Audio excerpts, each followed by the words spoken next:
Yung bang na-discover mong yun, fruit of the poisonous tree? Hindi. Hindi na. Kung itong dokumentong ito, pero kung actual mo nakita yan, tatanungin ka ng hukuman, paano mo nalaman yan? Yang kalokohan na iyan. Kasi po, yung nilabas ni Leviste po, inimbestigahan ko. Hindi mo pa pwedeng imbestigahan yan. Hindi mo pa pwedeng imbestigahan yan kasi yung dokumentong yun, hindi mo alam paano nakuha. Ba? Hello! Oh. So, sasawalang bahala na lang ba natin yung mga 300 million pesos? Hindi ba? Kami nating napasadahan ng mga isyong pambayan magmula doon po sa pagbubuo nga ng isa pong, ang kanila pong tawag dito, mga kapatid, ay Independent Commission Against Infrastructure Corruption Act of 2025. In the Senate, ayan po ay People's Independent Commission, pero pareho po ang adhikain nito. Yun nga po, matamlay na ngayon ang administrasyon dito. Matamlay na ho sila. Marami silang mga dahilan, ginagalang po natin yon, pero yun nga, kasi sa lawak at dami ng sangkot dito. Ang tanong nga, paano po yung priority? Tama? Okay. Anong uunahin? Pero ang sabi ho naman nila ombudsman, tama din naman at maging ng DOJ na depende sa ebidensya. We will work on the evidence. So, Right? Yes. So, kumbaga yung mga low-hanging fruit, yun daw ang unahin. Tama din naman. Ghost project yan. Klarong-klaro yan. Hindi ka na mahihirapan dyan. Tama. Pero paano po yung iba? Halimbawa, yung sa Benguet. Yun, sinasabi ni Mayor Magalong, low-hanging fruit yan. Actually, hindi, nasa lupa na yan, pupulutin mo na lang, hindi mo na pipitasin. Hindi ba? Kasi klarong-klaro. Nandidiyan, overpriced, substandard, at etc. etc. Ang tanong, kailan isasampa yung kaso? Tama? Yes. And then, yung iba po rin na mga meron na din pong sinasabi na testimonya yung mga testigo at klarong-klaro sa kanyang kwento at kanya raw pong papatunayan yung direktamente kami na naghatid, nag-deliver sa mga taong ito ng ganito kalaking pera. Hindi nga nabanggit doon sa hearing, hindi na pag-usapan na yung sa isang hotel sa Manila na inihatid doon sa basement at naipunan ng 2 billion, parang nakaligtaan siguro. Anyway, sige. So ngayon, ang atin, sa lawak nga nito, paano pa? Ito pong sinasabi ni Leandro Leviste na kanina po atin ng tinukoy. Hindi ko na iisa-isahin yung mga alias, pero malaki-laki po ang halaga dito. At dito ho, mga kapatid, lumalabas na ang mga perang inilaan sa iba't ibang proyekto at yung tag, ibig sabihin, doon daw po sa files, meron ng kung sino yung proponent at kung saan mga proyekto at sino yung contractor. Specific ito Halimbawa, ito po pare-pareho po ito. Rehabilitation of Tulyahan Bridge, Forest Hill, Quezon City. Improvement of road of Barangay Santa Monica, Quezon City. Improvement of road at Barangay Novaliches, proper Quezon City. 50 million, 50 million, 50 million. At meron pang 100 million. 100 million, 100 million. Kung mag-allocate sila, ay ganun na lang, baby girl. Tignan mo. 50 million, 100 million. Meron pong 75, 75, 75. Meron din po dito mga kapatid, yung iba ay umaabot nga sa halagang 100 million pare-pareho. At yung contractor pare-pareho. May basihan ba itong sinasabi ni Leviste na ito? Ang sabi niya, ang source niya daw po, may duda sila. Pero isang tabi natin yun kasi hindi ho naman to hukuman. Ang tanong lang dito, ano gagawin ng kinaukulan para nga maimbestigahan ito? Considering na isang page dito, halimbawa yung tag, mayroong letra at may numero. Naiisa lang mga kapatid, pag tinotal mo ito, ilang bilyon ito? Ano girl? oo, actually, hindi nga lang 100 million yung pinakamalaki. Meron dito as high as 200 and 250 million pesos na pare-pareho. Ano yung proyekto? Oo, ito halimbawa mga kapatid, puntahan natin itong sinasabi ko sa inyo na meron ako nakita dito may 200 million pesos project. Ito na lang, puntahan natin ang 150 million sa may... Tama yung 200? Meron. Basahin mo yung... Anyway, sa mga kapatid, ang ating mga po dito, doon po sa nagsasabi na wag nating pansinin ito. Kasi hindi mo nga alam kung paano yan nakuha. Oo. Fruit of the poisonous tree doctrine. Oo. So, iisang tabi na lang ba natin itong 200 million pesos? Sa ano nga yung project? Sa Agos River, Okay. dyan sa may General Nakar, Quezon. Okay. Oo, na merong mga initials dito sa may bandang kaliwa na hindi natin naiintindihan. At then may Oo. mga kontraktor na. May kontraktor. Oo, meron ding kontraktor na nakalagay Yung dito. doktrinang yun na ating pinag-uusapan ay doktrina kung ito po ay sa hukuman dadalhin ng mga dokumento. Pero kung ikaw ay actual na mag-iimbestiga at ikay pupunta doon at nakita mo na yung proyekto po ay overpriced, substandard o ghost, and then yung pong alokasyon ay nakuha hango po doon sa binabanggit na allocables, and nagkaroon ng corresponding release ng pera ng gobyerno, nabayaran yung kontraktor, mga kapatid, at may issue ng overpriced or substandard or worse, ghost, yung bang nadiscovery mong yun, fruit of the poisonous tree? Hindi! Hindi na. Kung itong dokumentong ito, pero kung actual mo nakita yan, tatanungin ka ng hukuman, paano mo nalaman yan? Yang kalokohan na yan. Kasi po, yung nilabas ni Levisti po, inimbestigahan ko. Hindi mo pa pwedeng imbestigahan yan. Hindi mo pa pwedeng imbestigahan yan kasi yung dokumentong yun, hindi mo alam paano nakuha. Ba? Hello! Oh. So, ipagsasawalang bahala na lang ba natin yung mga 300 million Diba? pesos Hindi ba? na project? May 300 din. Alam mo, pag tinontal mo yan, girl. Eto, kung pare-pareho, Kung oh. gaano kalaki ito. Oh, ito road dike. Road dike sa may San Jose Occidental Mindoro. Oh. Na pare-pareho yung amount. Magkano nga, tag-isa, Oo, magkano? 300 million pesos. Iisa din ang kontraktor. Anyway, sige Oo. po, ito ho, pinag-uusapan lang po natin para ho tayo mag-isip-isip nga na itong isyong ito napakalawak. Ang daming sangkot dito, pero nauunawaan po namin, with all sincerity, yung hirap ng Ombudsman at DOJ. Mahirap po ito. Kailangan nila ng tulong dito ng ilang pang dagdag na tauhan, of course. Pero yung nga, yung pong pag-prioritize. Kung ano ang uunahin, yes, ebidensya, pero sino ho ang mag-iimbestiga ng tulad nito na meron ka ng lead? Hindi po ba? Kung papansinin po nila. O dito, mag-aalay ka na mag-aalay, mag-example ka, and then hihintayin yung reaksyon ng taong bayan. Kapag medyo nag-ingay ulit, sample ka ulit. Kapag humupa na naman, bagal tayo. Alam niyo ho yun, hindi malayo na may mga taong ganun pong kaisipan. Lalo pa nga po, mga kapatid, dahil yung mga sangkot ng mga starring dito, gaya po ni Zaldi ko, at ni Zaldi ninyo ay mukha pong nahinto ang paghahanap. At yung pong nandidiyan mismo ho at kitang-kita mo na. At nandidiyan nga po sinasabing hinatiran mismo ng pera, ngingiti-ngiti lang. At panay pa rin po ang inom ng wine na milyones ang halaga. CDO Fantastic Tocino. Gawa ito sa 100% young pork. Kinabang sa mahigit kumulang 400 billion pesos if we just combine the UA plus the 161 billion in the 2025 net. If we could please go to the next slide. Bilang halimbawa po ng exercise na ito, tanong kasi ng iba, listahan lang ba ito? Para sa lahat po ng mga turista na pupunta sa aking distrito, dinadaanan niyo po ang Tagaytay Nasugbu Highway. At meron pong mga 1,200 plus bagong streetlights. Tayo po ay nagpapasalamat sa DPWH dahil ito po ay ang pinakamalaking streetlight project na nakikita po sa buong net. Ito po ay nakakatulong sa lighting ng isang napaka-importanteng highway. Ngunit, ang lumalabas na presyo sa mga streetlights na ito ay over 230,000 kada piraso. Mga 4 to 5 times overpriced. Matindi din po ang overpricing sa roads, slow protection at flood control, pero binabanggit ko ito bilang example dahil alam naman po natin lahat na mga 4 to 5 times overpriced ang streetlights na may over 230,000 kada piraso na presyo. Kaya kung may ganitong overpriced na proyekto, mabuting malaman natin sino ang tunay na proponent, paano ito nakapasok sa budget, at kung may nakinabang, maliban sa kontraktor, sino ang nakinabang? Wala po akong inaakusa, ako po ay nagtatanong po lamang, lalong-lalo na po dahil ito po ay tungkol sa aking distrito. At kung mas nakababa itong presyo, baka mas marami pang mga streetlights ang nagpailaw sa Tagaytay Nasugbu Highway. If we can please go to the next slide.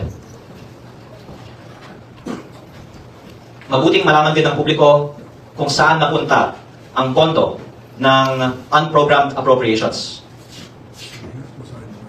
Marami na pong mga nag-discuss sa publiko na may inilipat na 167 billion pesos.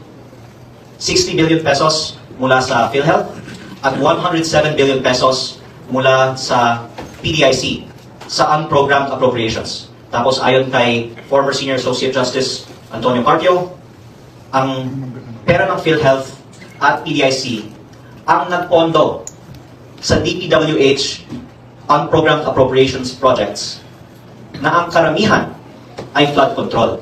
Kaya ayon kay former Senior Associate Justice Antonio Carpio, ang pera ng PhilHealth ay ginamit sa flood control. Pero mga karamihan lang po, mga 60% ng UA-funded DPWH projects ay flood control. Ang iba po ay mga roads at slope protection at ang iba pa ay multi-purpose buildings. At sa aking sariling distrito, meron pong almost 50 million peso project para sa bleacher ng swimming pool na sa aking palagay ay many times overpriced din po. Kung titingnan ko lang dito yung billboard, nakalagay dito 47,990,400 pesos na swimming pool na joint venture between Frandel Construction and Development Corporation and VR Patron Builders and Developers Corporation. Ito din po ang mga kontraktor ng mga substandard at nasirang mga flood control projects sa aking distrito. Ako po ay nagkakalap din ng maraming ebidensya tungkol sa mga substandard projects sa aking distrito at itong dalawa po ang may pinakamarami actually. At consistent with that, marami din pong mga overpriced na mga projects. Pero what makes this project special is according to DPWH records, officially provided from me, not from former Yusek Cabral. This was told to me by the DPWH to have been funded through unprogrammed appropriations. Kaya ang tanong ko sa ating dating secretary ng Lunes, paano pinipili ang mga proyekto na pinopondohan ng unprogrammed appropriations? Dahil sa palagay ko, kung dilipat tayo ng pondo mula sa PhilHealth at PDIC para sa mga DPWH projects, sana para sa mga magagandang mga proyekto. Maaari kang sabihin na dapat pondohan ng flood control. Sa implementation lang, nagkakamali. Pero sa palagay ko, walang makakasabi na dapat ilipat ang pondo ng PhilHealth at PDIC para pondohan ang 47.99 million peso bleacher ng swimming pool. Kaya sa palagay ko, tama lang na tanungin ng DPWH, paano nyo ba inallocate itong 213 billion pesos ng mga UA-funded projects? Paano nyo inallocate ang 721 billion pesos sa NEP o at least yung mga sa labas ng allocable ng mga district congressman? Dahil pag tinatanong ang DPWH tungkol sa ibang mga proyekto, minsan ang sagot ay, Congress has the power of the purse. Lalo-lalo po pag ito ay bycam insertion. Ang akusasyon nga sa Kongreso ay nakikialam ang Kongreso sa DPWH budget at dapat ipaubaya na lang sa DPWH ang pagpili ng mga proyekto. Pero actually, I am introducing another point, which is, ang mga nakikita kong mga proyektong pinili ng DPWH sa aking distrito ay maaaring sabihin hindi pinili ayon sa pangangailangan, kung hindi para sa kung anong klaseng proyekto ang pwedeng pagkakitaan. I'm not making a definitive allegation. I'm just pointing out that these projects which are funded by budgets that were not allocated per documents by the district congressman, but by DPWH even, that these are not the kinds of projects that should be funded when the purpose of these funds should be the priority projects of the government. Tila may kumita sa mga proyektong ito. At ang tanong ko lang po, with all due respect, ay Pwede ba nating ilabas lahat ng impormasyon tungkol sa sino ang proponent ng mga proyektong ito? At pwede bang investigahan kung may mga hindi magandang nangyari at kung may mga kumita sa mga proyektong ito? At bibigyang emphasis ko lang po. Pag tinatanong kasi ito sa Kongreso, ang sagot ng Committee on Appropriations at Senate Finance Committee at ng BICAM, wala kaming record kung sino ang nagpasok ng mga proyektong ito sa House o sa Senate. Pero ang punto ko po, malaking porsyento ng budget ay ina-allocate sa mga proyekto na pinipili hindi ng congressman o senador, kung hindi ng DPWH. At hindi tulad ng Kongreso at ng Senado, hindi maaaring sabihin ng DPWH na wala silang record ng proponents. Dahil, unang-una po, kaya mahalaga ang mga tinatawagang Cabral files dahil ito po ay nagpapatunayan lang po ng isang simpleng punto. Ang DPWH ay may records ng mga proponents ng mga proyekto. At bukod pa sa Cabral files, marami pang ibang mga records ang DPWH ng mga proponents ng mga proyekto. If you please go to the last slide. Hindi po galing sa opisina ni Yusek Cabral. May nagpadala lang sa akin ng listahan na ang title po ay List of Edwin Garjola's DPWH Projects as of 28 August 2025 na ang mga proyekto ay in-itemize bilang kung saan sila nakapasok. 2023 UA, 2024 NEP, 2024 BICAM, 2024 MAIP, 2024 UA, 2025 NEP, 2025 BICAM, 2025 replacement. Hindi ko po maberipika ang authenticity ng file na ito. Ako po ay natutuwa na may mga mabuting tao sa DPWH na hindi ko pa na-meet, nagpapadala lang ng mga files na ito, pero sa tingin ko, mukhang credible ito kasi binangga namin ang listahan ng mga proyekto na ipopost ko din sa Facebook pagkatapos ito sa mga DPWH records. At ito po yung mga tunay na proyekto. At marami sa mga proyekto dito ay na-award sa mga kumpanya na pinag-aari ng pamilya ni Congressman Garjola. At ang iba naman ay na-award sa mga kumpanyang may kaugnayan kay Congressman Garjola. Wala po akong inaakusa. Ako po ay naglalabas lang ng impormasyon. Pero ang tanong ko lang po ay kung sa 28 August 2025 may ginawang file ang DPWH ng mga projects of Congressman Edwin Garjola. Dalawa po ang aking tanong. Unang-una po, ibig sabihin ba, may listahan ang DPWH ng mga proponents ng mga proyekto sa lahat ng budget allocations mula UA, NEP, BICAM, MAIP at iba pa. Kung alam ng DPWH ang mga projects ni Cong Garjola, alam pala ng DPWH ang projects ng iba't ibang mga proponents. Kaya, sana,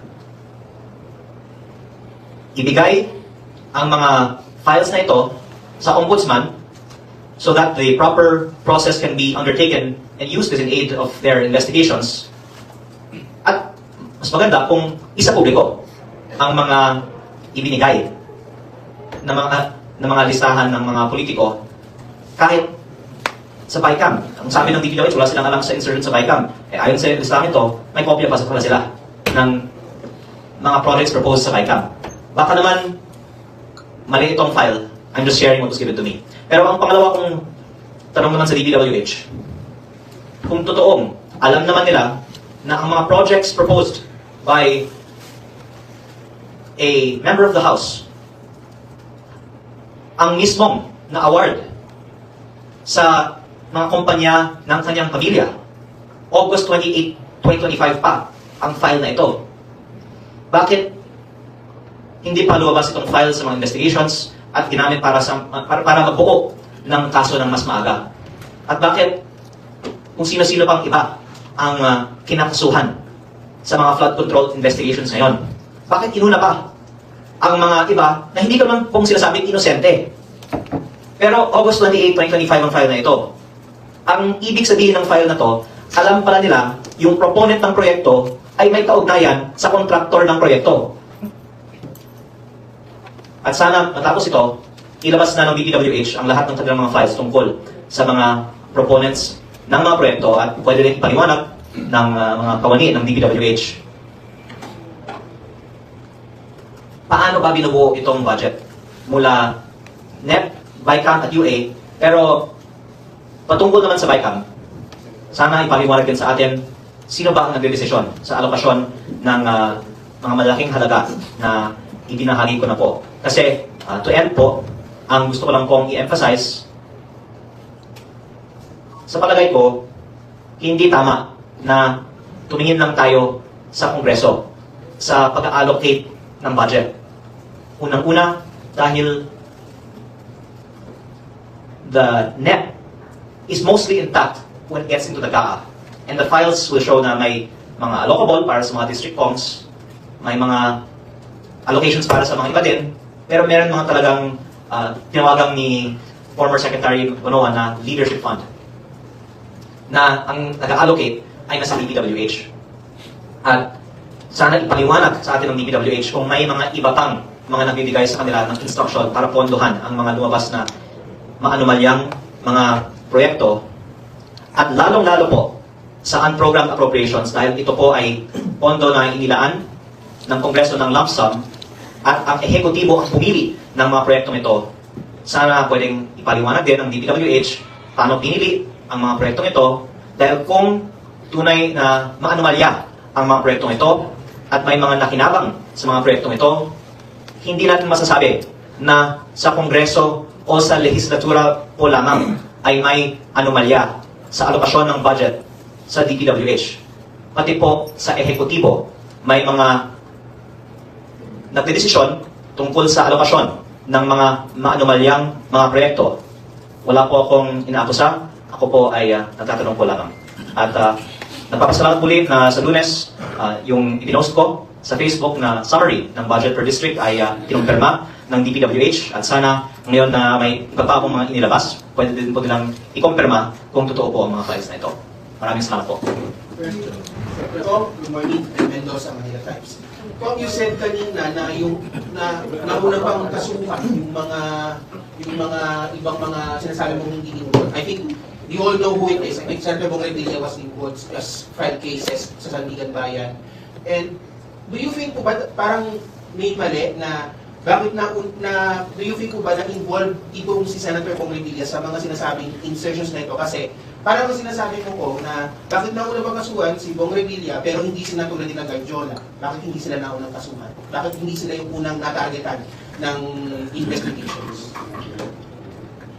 Ang kasabihan nga po ay selective justice is no justice at all.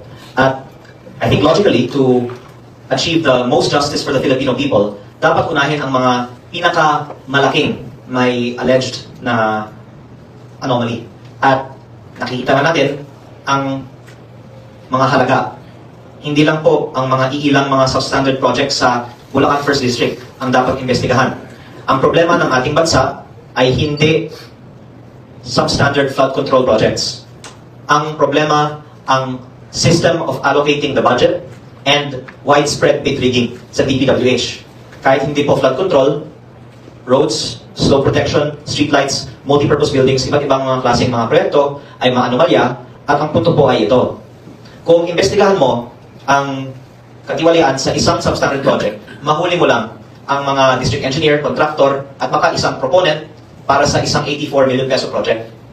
Pero kung investigahan mo ang di umano'y bentahan ng budget na umaabot sa, sabihin po natin, estimate, 300 billion pesos sa DPWH taon-taon na may kaugnayan sa central office ng DPWH, hindi lang po isang tao o isang district engineering office ang matamaan dito.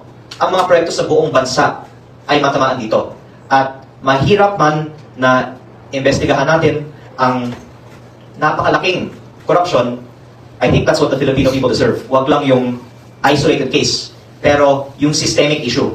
At ang matatamaan siguro, pag-investigahan ang systemic issues sa budget allocation ng DPWH ay mga tao na may kinalaman sa central office ng DPWH o kung sino man ang ituturo ng mga nasa central office ng DPWH. Ano?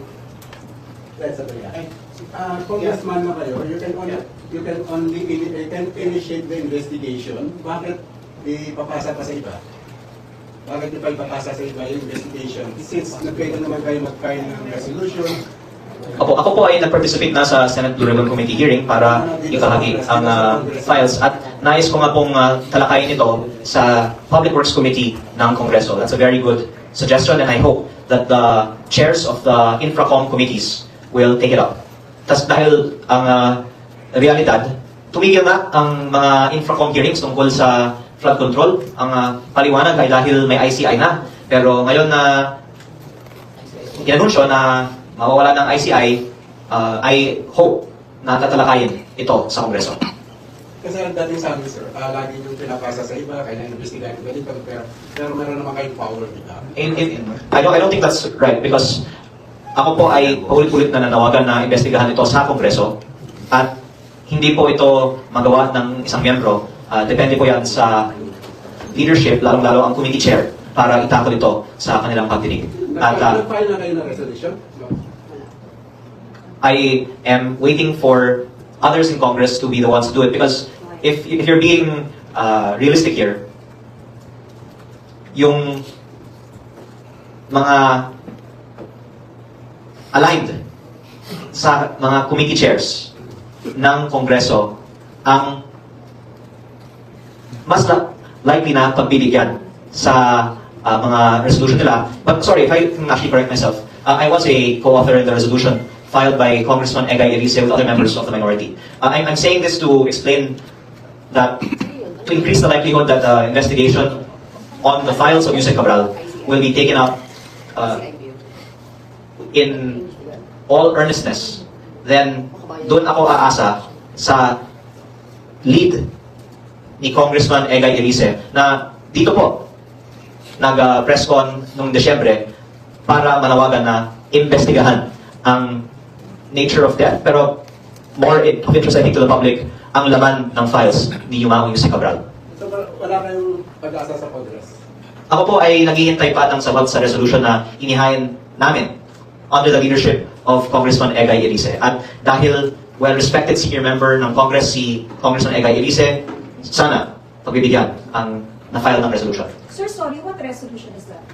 You can look it up. We were here in December regarding that resolution. Cabral. Yes, after the death of Yusek Cabral. So parang mawawalan ka ng pag-asa sa Congress, so kaya pinapasa mo sa iba? That's the opposite of what I said.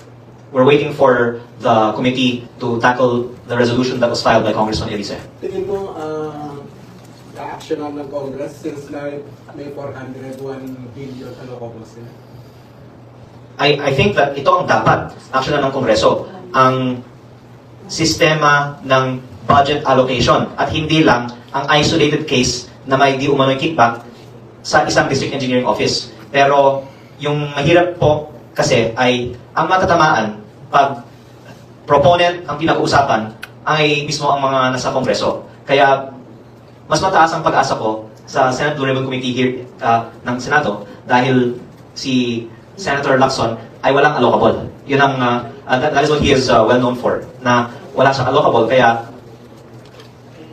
he is freely investigating these budget insertions of the DPWH. Pero pag tayo po dito ay may mga pinaproteksyonan ng sarili nating mga allocable, you're right to point out na may dahilan siguro na ayaw ng iba na talakayin ito sa Kongreso. Pero nonetheless, because Congressman Egay Elise naman filed this here in Congress and he is a well-respected member, that I believe my chance naman na tatalakayin siya.